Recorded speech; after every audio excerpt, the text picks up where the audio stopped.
बात है कि युवा वर्ग भी नशे की आदत अपना लेगा। संगति का असर, किसी ने सही ही कहा है, जैसी संगत वैसी रंगत। कुछ युवा पहले से ही नशे के आदी होते हैं और वे दूसरे युवाओं को भी नशे के दलदल में धकेल देते हैं।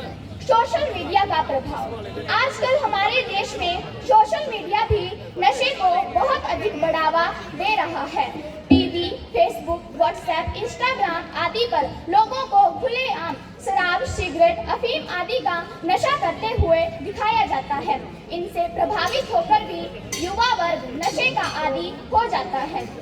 जीवन में नशे के दुष्प्रभाव, कहा जाता है कि मनुष्य पहले से ही नशा संबंधित पदार्थ खाता है और फिर धीरे धीरे नशा मनुष्य को खा जाता है। मनुष्य के जीवन में नशे के दुष्प्रभाव इस प्रकार हैं। स्वास्थ्य संबंधी समस्याएं, नशे की लत का मनुष्य के शरीर पर बहुत बुरा प्रभाव पड़ता है। इससे फेफड़ों, गुर्दा, हृदय आदि अंगों पर बहुत बुरा प्रभाव पड़ता है। इससे हृदय का कैंसर, लीवर का कैंसर इत्यादि हो सकता है। गांजा और भांग के सेवन से मनुष्य पागल भी हो जाता है। भविष्य का नष्ट होना, नशा करने वाले व्यक्ति को नशे के अलावा कुछ भी नहीं दिखाई देता। नशा मनुष्य को बर्बाद कर देता है। नशा करने वाला व्यक्ति अपना और अपने परिवार का भविष्य नष्ट कर देता है। अपराधी बनना, नशा अपराध को जन्म देता है।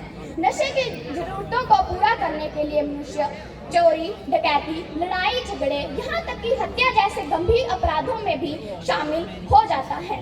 महोदय, आज हमारे देश में बहुत ही भयंकर नशा चिट्टा नामक प्रचलन में आ गया है। इससे सबसे ज्यादा प्रभावित राज्य हमारे राज्य की सीमा के साथ लगा पंजाब है, परंतु धीरे धीरे हिमाचल में भी इसका प्रचलन बढ़ता जा रहा है। यदि हम हिमाचल के अपने जिले बिलासपुर की बात करें तो हर रोज 1 या 2 केस चिट्टे और चरस के सामने आते हैं। महोदय, अगर आज स्थिति को संभाला नहीं गया तो आने वाले समय में स्थिति नियंत्रण से बाहर हो जाएगी। तो अंत में मैं अपनी वाणी को विराम देते हुए बस यही कहना चाहती हूँ कि जन जन की हो यही पुकार, कि जन जन की हो यही पुकार, नशा मुक्त हो सारा संसार। इसी के साथ धन्यवाद। आप सभी का दिन मंगलमय।